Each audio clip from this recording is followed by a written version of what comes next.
Loisirs Laurentides lance un appel de projet dans le cadre du Fonds de transport, un outil méconnu destiné à soutenir les déplacements liés au sport et aux loisirs actifs. J'en discute avec Hélène Lauzon, directrice générale de Loisirs Laurentides. Bonsoir, Madame Lauzon. Bonsoir. Bon, il y aurait plus d'élus, là, si tous ceux et celles à qui ça s'adresse faisaient appel à vous. On va en parler de tout ça. Oui. Mais expliquez-nous d'abord, qu'est-ce que c'est que le Fonds de transport dont vous êtes venu nous parler? Le Fonds de transport, en fait, c'est un programme qui a été mis de l'avant par le ministère de l'Éducation. Comme vous l'avez mentionné, c'est vraiment pour favoriser la participation des jeunes. Dans notre cas, on peut choisir à qui s'adresse le Fonds de transport. Dans notre région, on a choisi la jeunesse. Pour les aider à se déplacer dans leur compétition sportive, une activité en loisirs culturels, loisirs récréatifs, actifs, en autant que ça fasse bouger le monde. Qu'est-ce que c'est du loisir actif? Par exemple, on peut être amené à aller faire une marche proactive dans un parc régional. On peut être amené à aller faire une sortie, mais il faut que les individus ou les groupes soient impliqués physiquement. Donc, on peut pas juste aller à une pièce de théâtre, par exemple, et être passif comme spectateur. Ça fonctionne pas. Par contre, si on veut aller présenter une pièce de théâtre dans le cadre d'une activité, une sortie, et qu'on est acteur, actrice dans la pièce, on peut.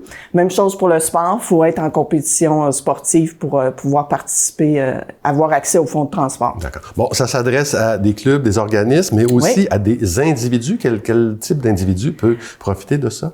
Exemple, je vais donner l'exemple du sport parce que c'est facilitant. Il y a des sports qui sont catégorisés sport individuel. Ouais.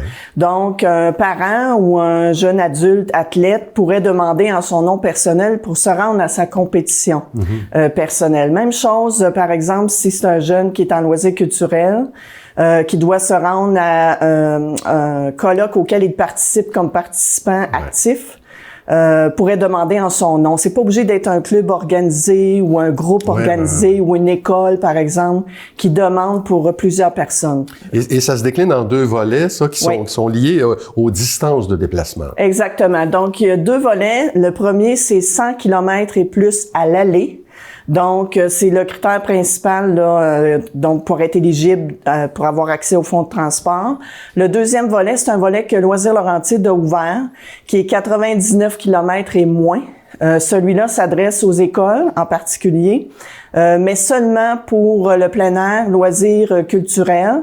Ça s'adresse pas dans ce cas-ci pour le sport ou le sport scolaire, parce que ces derniers ont souvent accès au fond du 100 km et plus. On voulait pousser un petit peu plus le fait que c'est disponible aussi pour le loisir récréatif, actif, le plein air, on a un petit peu moins de demandes de ce côté-là. D'accord. Bon, jusqu'ici, là, selon un communiqué que vous avez émis le 10 novembre, peut-être que les chiffres ont changé depuis, mais vous avez pu distribuer 177 306 $, moi j'aime les chiffres précis comme ça, à 2014 participants et 1474 accompagnateurs, mais, et là, c'est là que ça devient intéressant, vous dites que vous auriez pu en donner plus si le programme était davantage connu. Exactement. C'est un fonds sans fond? Non, c'était un fonds au départ qui était échelonné pour 10 ans jusqu'en 2031.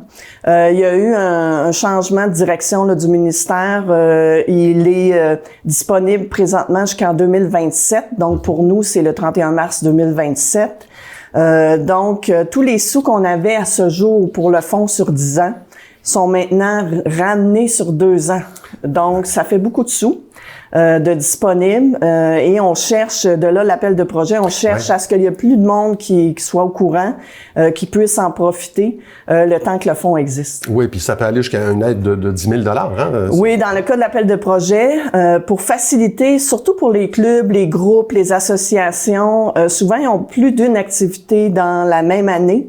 Dans ce cas-ci, dans une période de 3 mois, l'appel de projet. Ils peuvent demander pour plusieurs sorties, par exemple, ils ont 4 équipes dans leur club, ils peuvent demander et on va jusqu'à un maximum de 10 000 $ dans ce cas-là. Je voulais juste mentionner que le fonds, par contre, n'importe qui peut déposer à l'année longue. C'est un spécial, l'appel de projet, justement pour promouvoir un petit peu plus et aller chercher plus de dépôts de demandes. Mais n'importe quel organisme individu peut déposer jusqu'à 2 demandes par année. Donc, faut pas se gêner. Là. Ben, on encourage les gens à le faire. Ils ont qu'à aller sur le site web de Loisirs Laurentides. Exactement. Hélène Lauzon, directrice générale de l'organisme. Merci d'avoir été là. Merci à vous.